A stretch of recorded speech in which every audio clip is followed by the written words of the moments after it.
A ver, hay naciones que no se entienden mirando un mapa o una cronología, ¿sabes? Para comprenderlas de verdad, hay que ir a sus mitos fundacionales, a esos momentos que lo definen todo. Y hoy vamos a uno de ellos, al nacimiento de una identidad forjada literalmente en el barro, la lluvia y la sangre de un bosque. Y es que para entender a Alemania, el viaje no empieza en el Berlín de hoy en día, ni siquiera en el Sacro Imperio, no.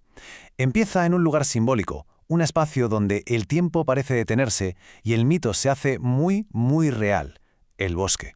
Porque el origen de todo este drama está en dos formas de ver el mundo que son, bueno, irreconciliables. Y ambas están representadas en una sola cosa, el bosque. Pensemos un momento. Para la mente romana, tan ordenada, tan urbana, el bosque era el caos puro y duro. Un lugar salvaje, sin ley, el hogar de los bárbaros. O sea, lo contrario a la civilización.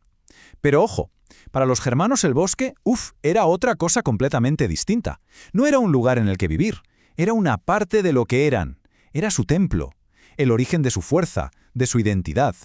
Y justo en el corazón de este choque de mundos nos encontramos con un hombre. Un hombre que lo tenía todo, en teoría, para ser un pilar de Roma en estas tierras, pero que tomó una decisión que iba a cambiar el mapa de Europa para siempre. Así que vamos a meternos de lleno en la cabeza de este individuo, porque su conflicto interno es en realidad el reflejo del conflicto de una civilización entera. Vale, situémonos. Año 9 después de Cristo.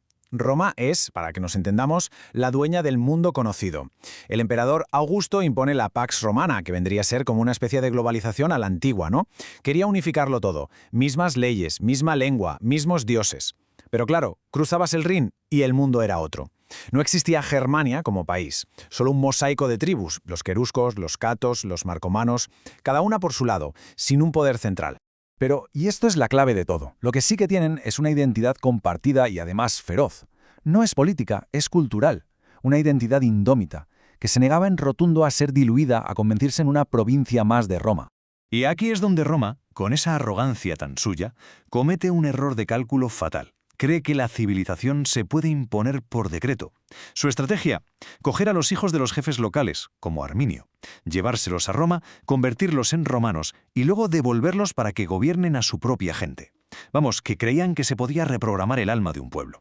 Casi nada.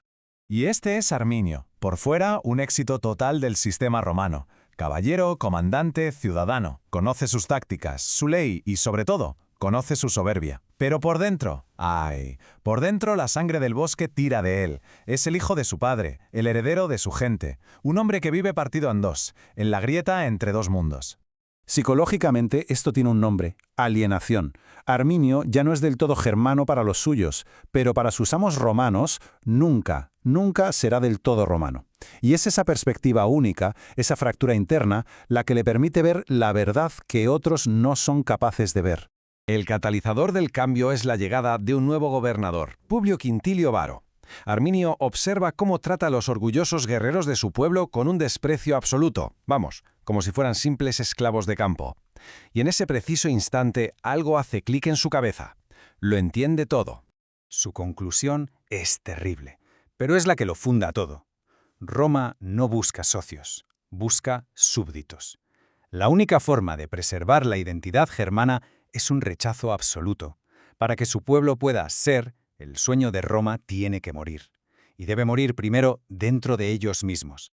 Y así, con esta idea, el plan se pone en marcha. Y lo que viene a continuación no es solo una batalla, es literalmente la peor pesadilla del Imperio Romano hecha realidad. Arminio usa todo lo que Roma le enseñó en su contra. Atrae a las legiones de Varo hasta el mismísimo corazón del bosque de Teutoburgo, a su terreno. Y entonces el cielo se desploma. Durante 3 días de lluvia torrencial, el bosque se convierte en un infierno de barro. Las tribus, unidas en secreto, atacan desde la maleza. Esto no es una batalla a campo abierto, es una carnicería lenta, metódica. El resultado es un desastre de proporciones bíblicas. 3 legiones enteras, la 17ª, la 18ª y la 19ª, aniquiladas. Decenas de miles de los que se suponía que eran los mejores soldados del mundo simplemente, ¡puf!, borrados del mapa. Cuando la noticia llega a Roma, el impacto es sísmico. Cuentan que el emperador Augusto, ya anciano, vagaba por su palacio dándose cabezazos contra los muros, gritando una y otra vez la misma frase. La pesadilla del bosque había alcanzado el corazón del imperio. Y aquí está la consecuencia real, la que importa a largo plazo. La frontera del Rin se solidifica. Se convierte en una cicatriz permanente que va a dividir Europa cultural y políticamente durante 2000 milenios. Por primera vez, la todopoderosa Roma se ha topado con un límite que no puede cruzar. Pero claro, la historia rara vez termina en el campo de batalla. Ahora es cuando el hombre de carne y hueso se transforma en algo mucho más grande, en un símbolo. La ironía de todo esto es que el Arminio real, el de verdad, no tuvo un final glorioso. Fue temido por el poder que había acumulado y acabó asesinado por sus propios parientes. El hombre murió sí, pero su leyenda acababa de nacer. Y aquí es donde la historia se vuelve mito. Siglos más tarde, Martín Lutero lo rescata, por así decirlo. Lo rebautiza Hermann y lo convierte en el símbolo de la resistencia alemana contra la que él consideraba la nueva Roma, el papado. Después, en el siglo XIX, en pleno fervor nacionalista, le construyen una estatua colosal, como si fuera el padre de la Alemania unificada. Fijaos, el mismo hombre, 3 identidades completamente distintas. Entonces, al final, ¿qué queda de todo esto? ¿Cuál es el legado real de ese no tan rotundo pronunciado en la oscuridad de aquel bosque? En su ADN, por así decirlo, la identidad alemana nace de una negación. Es un no al concepto de imperio, un no a la uniformidad. Es la afirmación de ser diferente.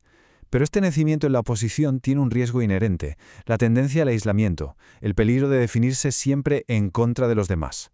Y esa es la tensión que va a marcar toda su historia, esa dualidad. ¿Es Alemania la protectora de la libertad de Europa, la que dice no a los imperios? ¿O es esa fuerza impredecible, como el monstruo que habita en el bosque, siempre a punto de devorar al resto? La batalla de Teutoburgo no fue solo una batalla, fue en realidad el acta de nacimiento de una periferia que se negó en rotundo a ser el centro. Y la pregunta que dejó flotando en la historia, una pregunta de una relevancia brutal, sigue hoy sin respuesta. ¿Cómo puede una nación que se forja en el aislamiento integrarse en el mundo sin intentar, una vez más, dominarlo o destruirlo?